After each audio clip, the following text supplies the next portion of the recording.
रेखाखंड संख्या 6। मैटर की शुरुआत होगी 5 सेकंड में। शुरुआत। उपाध्यक्ष महोदय, तब उन लोगों को कुछ आशा हुई कि हम लोग भी उसी तरह चल सकते हैं जिस तरह से पहले चल रहे थे।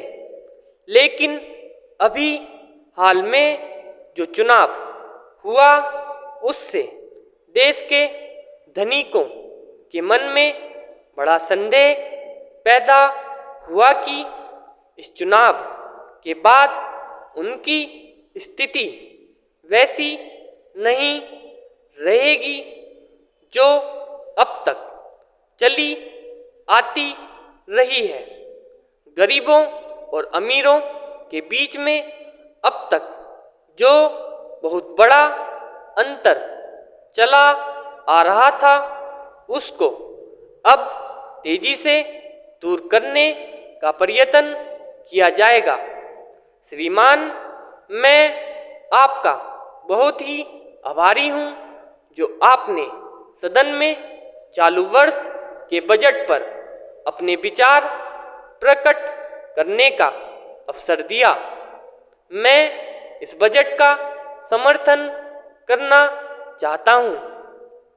श्रीमान, मैं सबसे पहले अपने दल के नेता प्रधानमंत्री को इस बात के लिए बधाई देना चाहता हूं कि उनके नेतृत्व में देश में कांग्रेस दल को स्पष्ट बहुमत मिला और इसके फलस्वरूप यहाँ पर केंद्र में एक ऐसी सरकार का गठन हुआ जो कि देश में वास्तव में समाजवाद लाना चाहता है।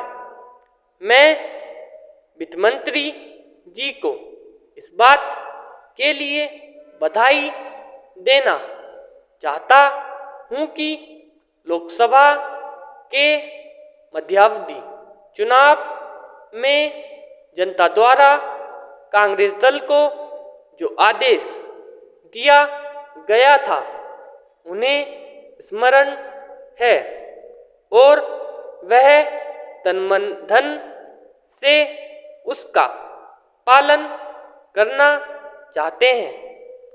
वह आदेश था देश में सामाजिक और आर्थिक विषमता दूर करने का, देश से गरीबी और बेकारी और बेरोजगारी को हटाने का और देश के जो पिछड़े हुए हिस्से हैं उनका पूरा विकास करने का, साथ ही साथ इस बात का भी आदेश था कि देश के अंदर इस प्रकार की सामाजिक और आर्थिक व्यवस्था पैदा की जाए जिसके अंतर्गत जनता शोषण से मुक्त हो सके।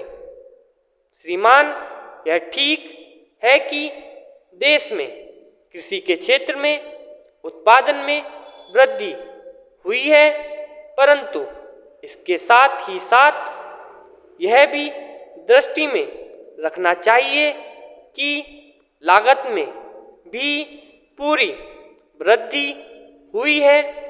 इसके लिए आवश्यक है कि सिंचाई के साधन बढ़ाए जाएं और अधिक उन्नत बीजों का प्रयोग किया जाए।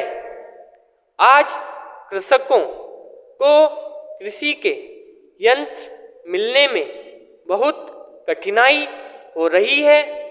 जैसे छोटे छोटे ट्रैक्टरों का देश में बड़ा अभाव है। उनके बनाने के लिए शीघ्र नए कारखाने खोले जाएं, जिससे कृषकों को जल्द से जल्द ट्रैक्टर मिल सके। देश तभी प्रगति करेगा, हमारा ऐसा विश्वास है। पूर्ण विराम।